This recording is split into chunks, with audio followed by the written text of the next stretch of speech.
I'm Dr. Don Bonner with Personalized Wellness. Today I was going to do the weekly health report, and I just really couldn't find anything that was interesting to talk about this week. So I thought what I'd do is give you a little bit of information on a tool that you can use in your eating program, and that tool is intermittent fasting. And again, this is just a tool. This is not something that you have to do. It's a means of helping you to become insulin sensitive maybe a little bit faster, and to help you start to burn fat a little bit faster. That's really all it is. We've talked in the past about hormones and how I'm a big believer in hormone dysregulation is what makes and it's what keeps us fat. I've done talks on that.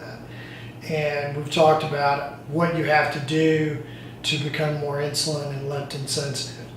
And the main things are to decrease the amount of carbohydrates that you're taking in, especially those high glycemic load carbohydrates.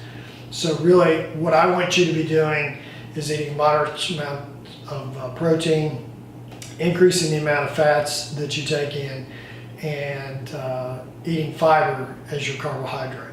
And that fiber is going to come from vegetables and leafy green vegetables. So if you follow that plan, you will become more insulin sensitive, you'll become more leptin sensitive, and once those insulin and leptin levels start to fall, you'll be able to access your fat stores, you'll be able to burn that as an energy source, and you'll have more energy throughout the day, and you'll begin to lose weight. So what is intermittent fasting? Intermittent fasting, all that is compressing the amount of time that you eat and giving your body more time at a fasted state.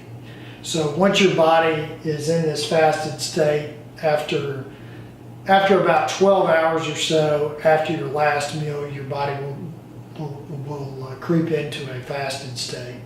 And once it's in that state, when insulin levels are low, you'll be able to burn and access fat during that period of time. There's a lot of different ways of doing intermittent fasting. I would say the most popular method of intermittent fasting is to skip breakfast, eat lunch sometime around noon, eat another meal sometime around 5 or 6, compress your eating window into around 6 hours, to where then you're fasting for 18 hours. That's probably the most common intermittent fasting routine. But you don't have to eat 2 meals a day. You can eat 3 meals a day. And I usually do about a 15-hour fast. I do a 15-hour fast pretty much every day. I eat my last meal of the day sometime around 5 p.m. and then eat breakfast the next morning sometime around 8:30.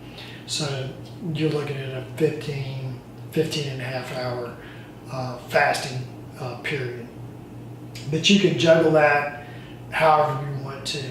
And the longer that you can stay in that fasting period comfortably, the more you're going to burn fat, because your insulin levels are going to be low. But again, this is just a tool that you can use. It's not something that you need to use for your diet.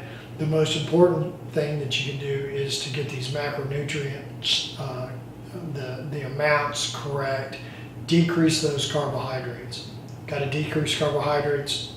We got to become more insulin and leptin sensitive. Once we're hormonally sensitive, then we'll start to access these fat stores.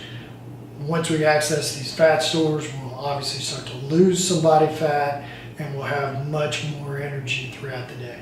So again, Dr. Don Bonner with Personalized Wellness. I'll find something interesting to talk about this week, and we'll get back on board with the weekly health report. So again, thank you.